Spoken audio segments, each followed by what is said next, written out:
CAC 40 clôture la séance en nette hausse après des signes d'apaisement sur le commerce. Ainsi, le ministère chinois du Commerce a déclaré que Pékin et Washington sont en contact pour discuter d'une reprise des négociations. La Chine a ajouté être disposée à résoudre ce conflit commercial dans le calme. Les marchés ont également bénéficié des propos de la future présidente de la Banque centrale européenne Christine Lagarde, qui a indiqué que la politique monétaire de la BCE devrait rester très accommodante dans un avenir prévisible.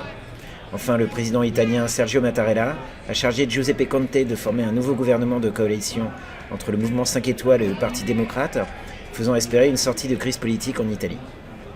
Sur le front statistique, on notera la révision à la hausse de la croissance en France à 0,3% au second trimestre, contre une précédente estimation de 0,2%.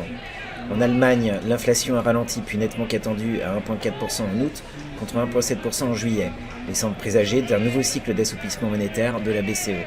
Enfin, aux États-Unis, la croissance du PIB pour le deuxième trimestre a été révisée en baisse à 2% en termes annualisés, contre 2,1% en première estimation. Sur le front des valeurs, Bouygues s'est hissé en tête du CAC 40, après avoir publié des résultats semestriels supérieurs aux attentes. Pernod Ricard, de son côté, a marqué de nouveaux plus hauts historiques, après avoir annoncé une hausse de 32% de son dividende annuel et le lancement d'un programme de rachat d'actions d'1 milliard d'euros d'ici fin juin 2021.